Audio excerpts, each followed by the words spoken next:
Okay, so, before we dive into why GTA San Andreas multiplayer never really took off, we need to address this common misconception that gets thrown around a lot. People love to say, well, of course it failed. It was just a fan-made mod. But that's honestly complete cap and shows they don't really understand what gaming was like in the early 2000s. The early 2000s were literally the golden era of fan-made multiplayer mods absolutely dominating the gaming scene. We're talking about mods that didn't just become popular, they became more successful than most official games.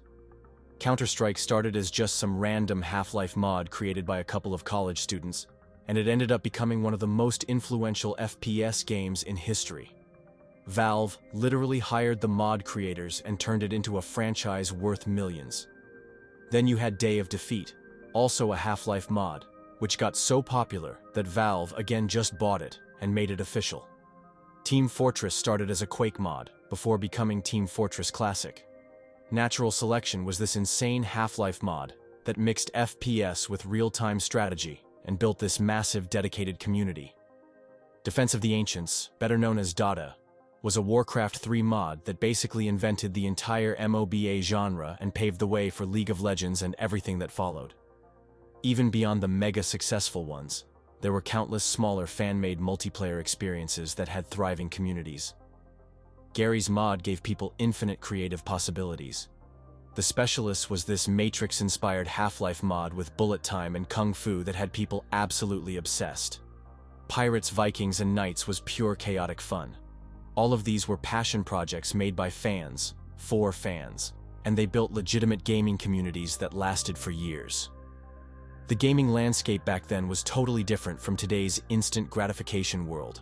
Players were way more willing to jump through hoops to access cool multiplayer experiences. They'd download sketchy files from random websites, figure out complex installation processes, and deal with janky interfaces just to play something unique. The modding community had this incredible energy where everyone was experimenting and pushing boundaries, and players respected that hustle. But here's where SAMP ran into a massive problem that those other successful mods didn't have: complete lack of uniformity and clear purpose. When you joined a Counter-Strike server, you knew exactly what you were getting into. You were going to plant or defuse bombs, kill the other team, maybe trash talk a little. Same with .A, you pick your hero, destroy the enemy's ancient, pretty straightforward. These games had crystal clear objectives that everyone understood immediately. SAMP was like walking into a party where nobody told you what kind of party it was.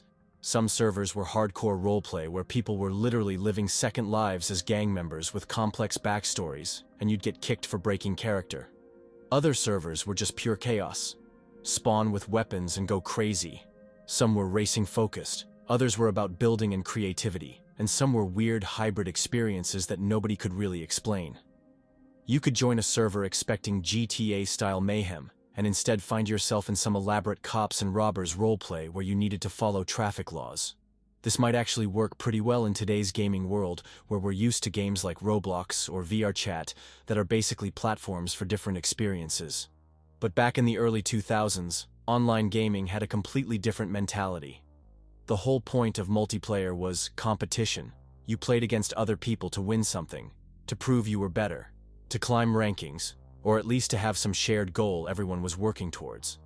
Players wanted clear rules, obvious objectives, and standardized experiences they could master and improve at. But honestly, even if SAMP had solved the uniformity problem, there was a much bigger issue lurking underneath. The core gameplay loop just wasn't that compelling for most players. And this is where we need to be real about something that SAMP fans might not want to hear. The actual moment-to-moment gameplay experience was pretty mid compared to what else was available at the time. What exactly were you supposed to do in SAMP that would make you want to log in every single day? The roleplay servers were incredibly niche. They required you to basically become an actor, stay in character for hours, and follow complex social rules that weren't even written down half the time. That's not casual gaming. That's like joining a theater troupe. Most people just wanted to hop online, have some fun, and log off without needing to maintain a fictional persona or remember what job their character had. The deathmatch servers were even more problematic. GTA's combat system was never designed for competitive multiplayer.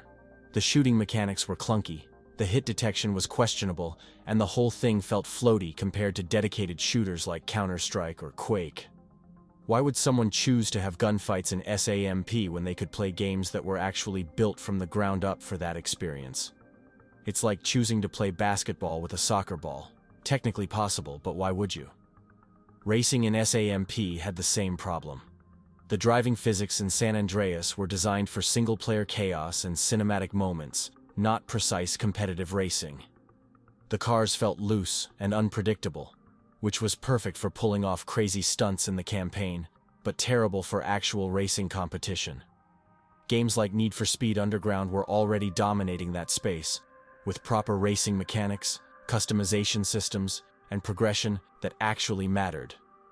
The sandbox, do-whatever servers, were probably the closest thing SAMP had to something unique, but even those lacked any real hooks to keep players coming back. There were no persistent goals, no meaningful progression systems, no rewards for playing regularly. You could mess around in the world for a few hours. But then what? There was no carrot on the stick, no just one more match feeling that kept people glued to other multiplayer games. Compare this to what was actually thriving in online gaming at the time. World of Warcraft had launched and was offering this incredibly addictive progression system where every login session could potentially get you better gear, higher levels, or closer to major goals. Counter-Strike had this perfect, easy-to-learn, impossible-to-master gameplay that made every round feel meaningful. Even something like Warcraft 3 had ladder rankings and tournament play that gave players concrete things to work towards. SAMP just didn't have any of those psychological hooks that turn a game from, "this is kind of fun," into, "I need to play this every day." The people who did stick around were mostly the hardcore roleplay enthusiasts, who were basically using the game as a social platform rather than a game. They loved it, and honestly good for them. But that's an incredibly small niche compared to the mainstream audience that made San Andreas such a massive single-player success. And then there's the timing issue, which honestly might have been the nail in the coffin even if everything else was perfect. SAMP really hit its stride around 2006, and that timing was absolutely brutal for trying to build a mainstream multiplayer community. Yeah, San Andreas was still popular and people were still playing it, but the entire gaming landscape was about to get completely flipped on its head. 2006 was when the HD generation really started taking off. Xbox 360 had launched the year before and was starting to build momentum with games that looked absolutely mind-blowing compared to what people were used to. PlayStation 3 was about to drop. Suddenly, San Andreas looked pretty dated with its PlayStation 2-era graphics and animations. It's hard to get excited about multiplayer in a world that looks like plastic when you're seeing these crisp, realistic next-gen games coming out. But the real problem wasn't just better graphics. It was that these new consoles were bringing proper, built-in online multiplayer experiences. Xbox Live was hitting its stride and making online gaming accessible to casual players in a way PC gaming never could. You didn't need to mess with IP addresses, download sketchy mods, or troubleshoot compatibility issues. You just turned on your console, put in a disc, and clicked multiplayer. That level of convenience was a game changer for reaching mainstream audiences. And then Nintendo dropped the Wii and basically broke everyone's brain. This thing was so revolutionary and accessible that it literally pulled millions of people away from traditional gaming altogether. Your mom, your grandparents, people who had never touched a video game in their lives were suddenly obsessed with Wii Sports and Wii Play.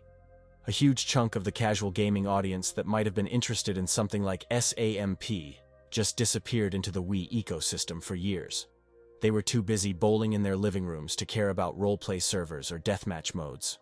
The timing gets even worse when you realize what other online games were launching around the same period. Gears of War came out in 2006 with this incredible cover-based multiplayer that felt completely fresh. Call of Duty was about to explode with Modern Warfare. Team Fortress 2, Portal, and Half-Life 2. Episode 2 all dropped in 2007 as part of the Orange Box. The competition wasn't just getting better, it was getting more accessible, more polished, and more mainstream-friendly, at the exact moment when SAMP needed to capture a wider audience. So now you tell me in the comments, what do you guys think caused GTA San Andreas multiplayer to not reach its full potential? I'm really interested in your opinion, especially if you played it during that era. Also, subscribe to the channel, that would be awesome. See you in the next one.